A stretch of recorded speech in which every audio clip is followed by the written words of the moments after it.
I wonder if you've thought a little bit about what it says in historical perspective that someone with your views, which let's admit, I mean, up until a few years ago would have been considered very trafe and are still, as you know, considered very trafe in lots of Jewish bases, um, could win. What does it say about where we are in American Jewish history?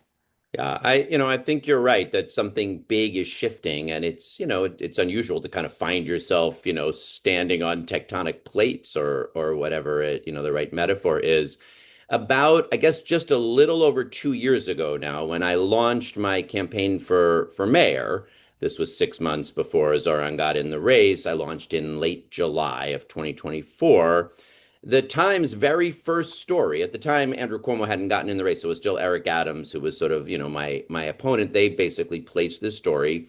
The first story on my race was a story in the Times saying Brad Lander's views on Israel make him too far left to be the mayor. And that is not how it worked out, as Maybe you not might left have enough. noticed. Um, and I got into politics.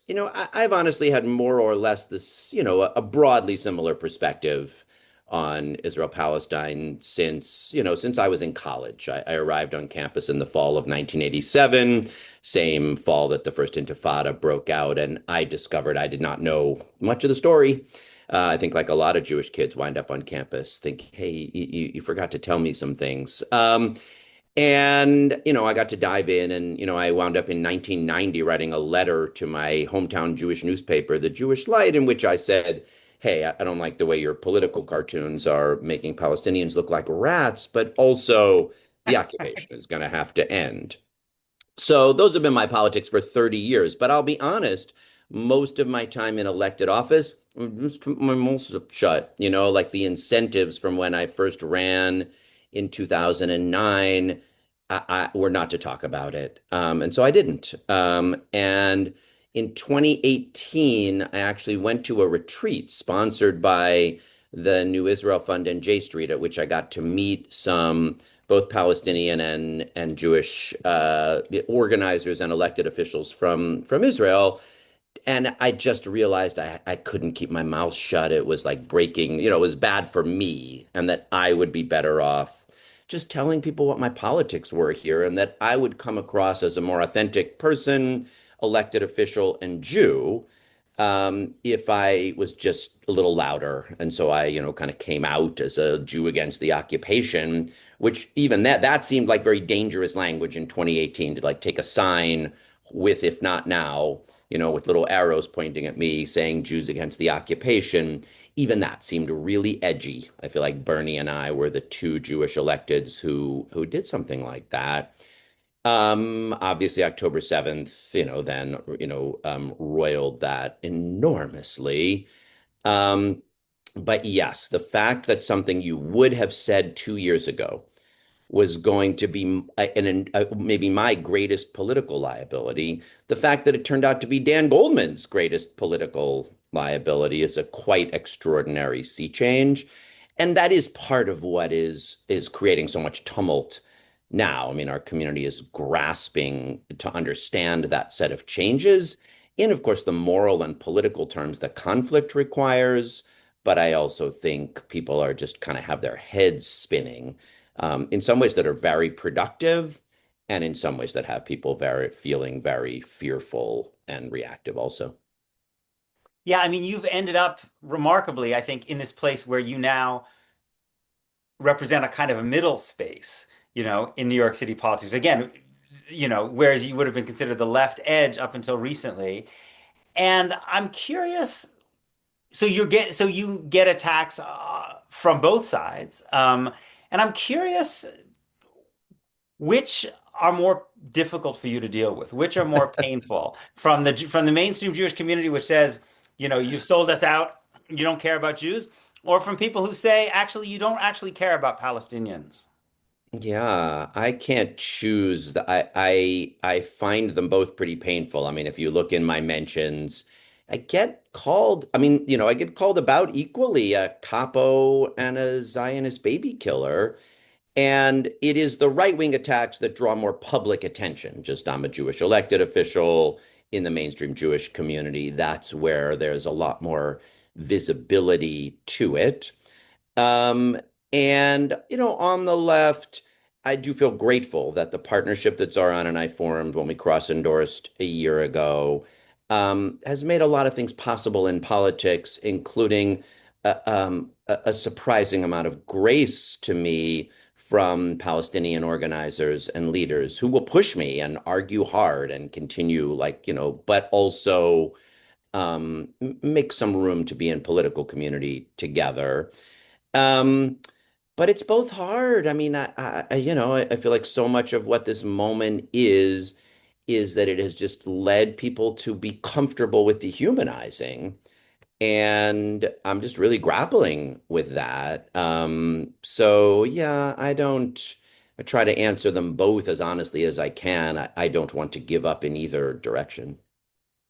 So I want to kind of, when you get to Congress, you're going to be in a Jewish caucus, mostly with folks who are pretty aligned with AIPAC. I mean, I would love to be a fly on the wall between in a conversation with you and Josh Gottheimer and Jared Moskowitz.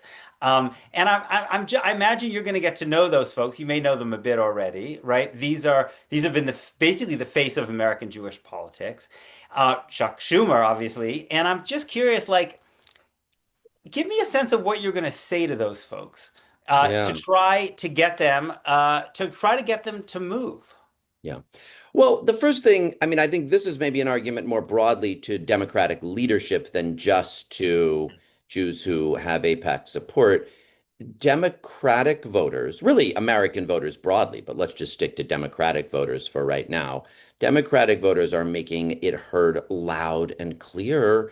They don't want to send any more money for Netanyahu's wars. Like that is really clear majoritarian Democratic voter politics. And you can't have the leadership of your party so fundamentally out of step with your base as we are right now. Like it just is not going to work. So I think I'll probably start with just that political reality. Like this realignment is happening. That's what the elections of Ana Lilia Mejia and Adam Hamawi and Chris Rabb and me and Randy Villegas and Mai Vang and Claire Valdez and Daria Lisa Chevalier and many more says. And we're going to have to reckon with it. So that's just step one. That's just like the physics of politics are making that clear. Um, Yeah, how do we, yeah, how do we this do is that? Brad Lander, Sorry, Brad, keep going. who won in. Um, um, so, what I would like to do is, is offer people the clarity that there is a way of continuing to build in the American Jewish community. Like it's not that people, who think of themselves as like, strong mainstream Jews have to leave the party because of that reckoning. Quite the opposite. We can have a dialogue in the American Jewish community that reckons with where voters are, but also just makes room for us to keep showing up and insisting on our place here. And what do you think in terms of what you would legislatively hope that can happen? What do you think should be the agenda? What's on this question? I know you're obviously going to be engaged on a whole range of Yeah. different issues, but what do you Yeah. think is the agenda that you want to really focus on? Yeah, well, look, for the next 2 years, obviously Donald Trump, horrifically is still president. So I think this will come out largely in budget bills. There was actually supposed to be a budget bill on the House floor yesterday, and I think there's a real chance it would have been the first time that a majority of House members voted against additional military aid for Israel. And I think it would be better if Hakeem Jeffries and Democratic Party leadership make that the party's point of view, that we as a party, obviously, some people dissent from what the leadership says the party's going to vote on an issue, but shift it from being, leadership and the party are voting for the aid and a set of, folks on the left are voting against it, to shift it to be the Democratic Party position is that we're not going to send additional military aid. I mean, I'd like that to go along with like a clear narrative. We've concluded that Joe Biden's hug Bibi strategy was a catastrophic mistake, obviously deadly for tens of thousands of Palestinians, but bad for Israel and bad for the region and bad for American credibility in foreign policy. And we want to reset.